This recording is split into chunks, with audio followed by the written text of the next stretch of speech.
Hi everybody, I'm Jennifer Schultz. I'm the Senior Vice President of Marketing and Communications here at OU Medicine, and we are back for another Oklahoma Health News powered by OU Medicine. We're very excited today. We have with us Dr. Juan Claros, who is a breast surgeon oncologist at Stephenson Cancer Center here at OU Medicine. Thank you so much for taking the time to be with us today, Dr. Claros. Thank you for having me. We are going to talk today about breast cancer, mammography screening, and high risk. I know that this is your area of work and your area of passion, and so I think our viewers will love to really hear from you about this. One of the things that we've been really focusing on is trying to help the public to know how safe it is to come here and that you should not delay your screenings because of COVID-19. Tell me a little bit about why mammography is so important. Well, mammography is, first of all, is one of the most broadly studied screening tools with regards to cancer. And it's really the tool that we found that the better and significantly decreases morbidity and mortality with regards to cancer. The whole goal of mammography is early detection. So the earlier we catch the breast cancer, the less invasive the surgeries have to be, the less likely that the patients may need or may not need chemotherapy or radiation or other treatments. So that's really, the key part of mammograms, early detection.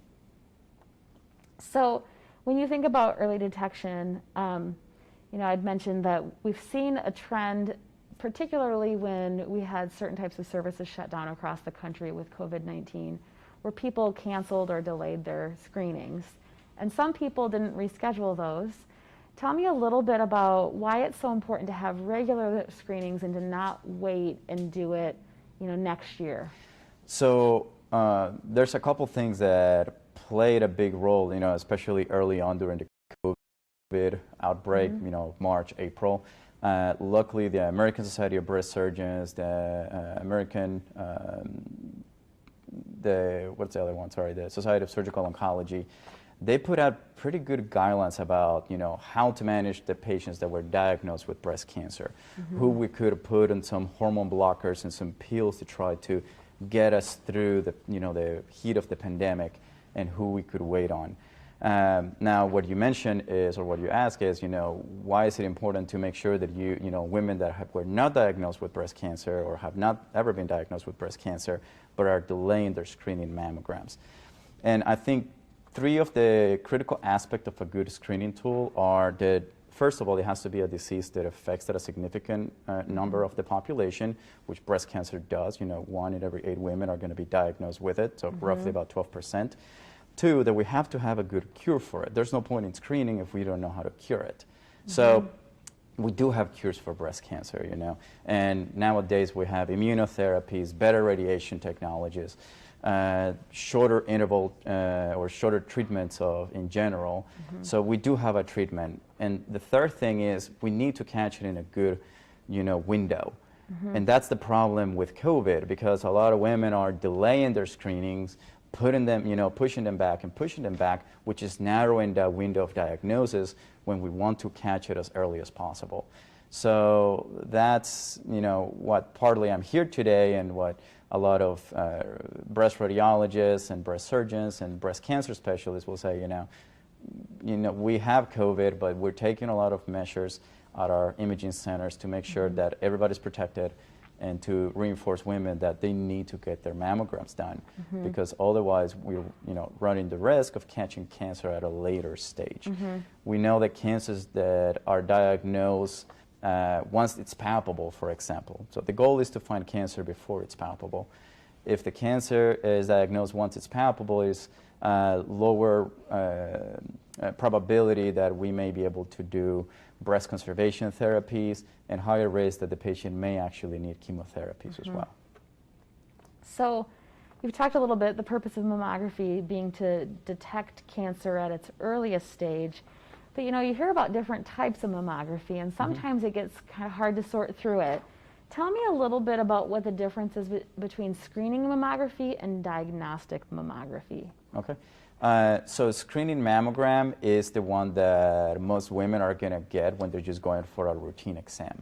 It usually involves just 2 views of the breast. One usually is the craniocaudal view, and another one in a medial, it's kind of in a oblique orientation and medial-lateral view kind of. And that one is really, is not as focused. It's not, we're really just trying to see if there's any new findings, new distortions, new areas of concerns. Usually what we're looking for, or at least what radiologists are looking for, are calcifications. So that's what a screening mammogram is. A diagnostic mammogram is, for example, if they find something on the screening mammogram and they want to do a more focused study in that area, let's say it's the upper outer quadrant of the breast or right behind the nipple and areolar complex. So that's when the diagnostic mammogram is going to involve at least 3 views and plus minus ultrasounds and biopsies. Because at that point you have a suspicious that there's something of concern in that area, and you really want it, you're trying to take a closer look in that area. A diagnostic mammogram is also one that we will order if a woman presents already with a lump or an area of concern. So if there's something that is already raising a flag, then that woman is going to get a diagnostic mammogram. Right. So are there various risk classifications for breast cancer? How does that work when you diagnose breast cancer? So when it comes to the risk classification, we do have what is called a BI-RADS category when it comes to the imaging.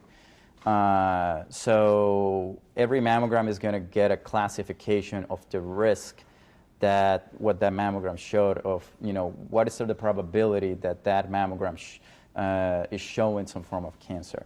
And it usually runs from BI-RADS 0, which means you need to get more studies, all the way to BI-RADS 6, which means that it's a mammogram on a woman that we know she already has cancer. For example, somebody who finished chemotherapy, and we want to see how good the chemotherapy treated the cancer, and we're going to give it a classification of BI-RADS 6. So that's with regards to how we stratify mammograms after we get the results. BI-RADS 1 is benign, BI-RADS 2 is benign, but there's some findings. 3 is likely benign. Those are the ones that a woman is likely going to be asked to come back in 6 months because the risk is still fairly low. It's about 2 to 3% risk of breast cancer. And BI-RADS 4 is the one where, that's the callback that, the dreaded callback that a woman may get after a screening mammogram saying, hey, we may need some, or a diagnostic mammogram where we need to do a biopsy on this breast because there's something of concern. So thinking about risk classifications, one of the things that's always scary is getting that phone call that you have to come back. And sometimes it's easy to say, I'm going to delay a mammogram because not knowing is better. And I think that's probably a myth for a lot of people. Tell me a little bit about how often you should be screened and, earlier stages of breast cancer and the treatment of them compared to later stages. Okay. So first of all, there's different kind of guidelines by different societies about when to start mammograms and how frequent or how often to do them. The American College of Radiology and the American Society of Breast Surgeons, we usually say let's start mammograms at age 40 and get them every year. Another thing that is important is, if possible, as long as you're not moving, and even if you're moving to get your records, is to try to get the mammograms at the same place every year. Because another thing we look at is, has there been a change? Because there may be a calcification that they biopsied, it was benign, and if you go to another mammogram center the following year, they may find the same calcification, so they're not going to know that, they've been there for a few years and they're stable, they're normal. So the usual recommendation is every year and usually starting at age 40. That's for the average woman. Now, when you get to a high-risk population, which I'm not sure if your last question was with regards to that, there's also patients that are considered higher risk. Somebody with a genetic mutation, BRCA1, BRCA2, P53, CDH1, those mutations will put a woman at a higher risk of breast cancer. So those women have, and we have standard, guidelines of when to start mammograms, and usually it's going to be a combination of mammograms and MRI as part of their screening every year to make sure that we find cancer at the earlier stage.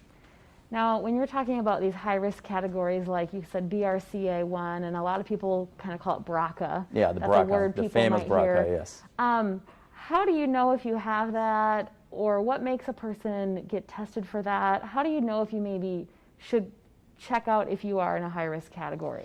So there are, once again, we have a specific guidelines that kind of drive who gets tested. First of all, there's a few commercial testings, like I think 23andMe and some other of the mail-in genetic testings that they say, oh, we'll test you for BRCA. That is not, I mean, even though it may show something, it's not a result that we will validate, because it doesn't really check the multiple mutations that that particular gene may actually have. Right. So there are, you know, the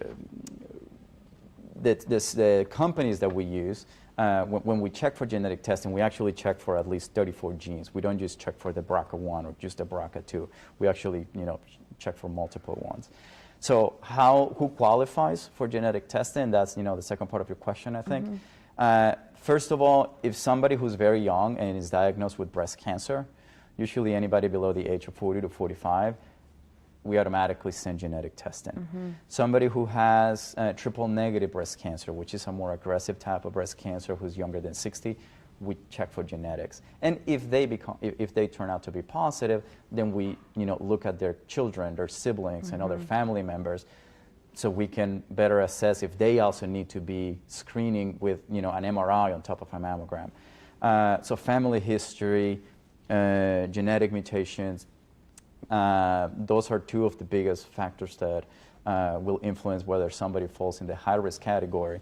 And after that, we do have some other models, Gale model, Tyrer-Cuzick model, they're essentially kind of like formulas, kind of like when you calculate your BMI, that you put your height and your weight, and then it tells you your body mass index. Well, there's some kind of formula and calculators that we can put, you know, has a woman ever had an abnormal biopsy, whether there's a TPA in the breast, how many family members have had breast cancer, even if they don't have a BRCA mutation history. And that will give us a percentage number, and if it's anywhere greater than 20%, we usually classify those women as part of high-risk patients. So one of the things that I think about, you hear this word multidisciplinary a lot, and we talk about that being a major component of an academic health system and a way to really have 1, 2, 3, 4 opinions about your treatment plan when you say get a first or second or third opinion. Tell me a little bit about how the multidisciplinary approach benefits women who are diagnosed with breast cancer. So multidisciplinary approach is one that the majority of like NCI cancer centers or any PVC accredited centers are not only expected to have, but we believe that that's what really allows us to provide better care. What that means is that all of our patients get discussed in a panel of doctors that includes, you know, somebody like me, a surgeon, but it's actually not just me, it's, you know, another 3 surgeons. So it's a total of 4 surgeons, medical oncologists, radiation oncologists, breast radiologists. We have survivorship navigators. We have a whole team of physicians and providers that are really discussing all of the details of the cancer that patient is bringing, and then we're essentially formulating a plan, like a personalized plan to that patient to provide the best treatment we think. So in a way, kind of like you mentioned, you're getting more than one opinion at once. And at the same time, even though the patient may only see me at first as a surgeon, I'm going to discuss that case, you know, in this group panel, which actually we're about to have. It's at 4:30 today in the afternoons, on Wednesdays. So during the discussion, you know, by the time that patient moves, you know, after surgery and goes sees the medical oncology, the medical oncologists already know about the patient, already familiar with the patient, what kind of surgery the patient had, what the pathology results were, and we already essentially have a roadmap of how we're going to treat her cancer. Right. So I know you have to get to a multidisciplinary meeting, so I have one final question. I ask everybody that comes here this question, because I think we're all dying to know tips and tricks and rays of hope around COVID-19, especially from physicians.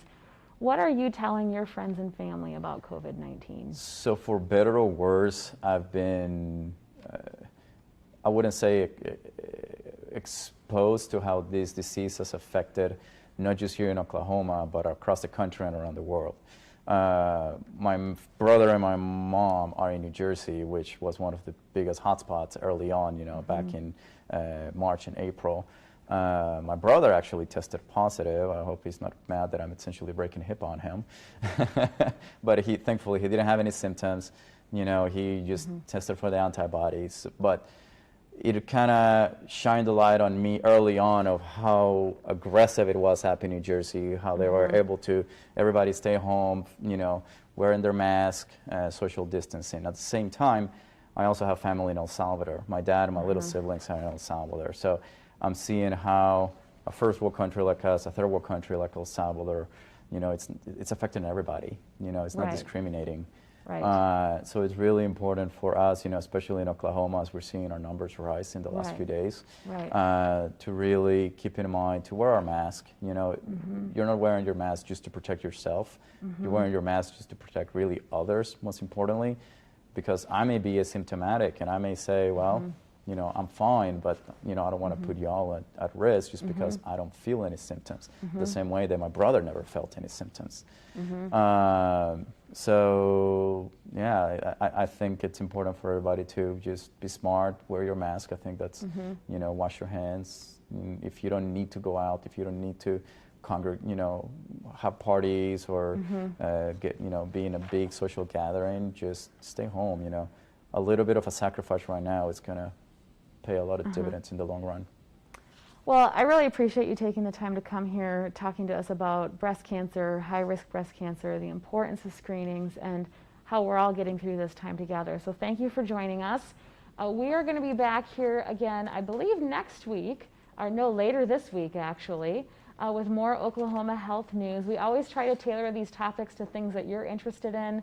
Continue to comment on our social media pages or send us direct messages, and we'll see you really soon. Thanks and have a good one.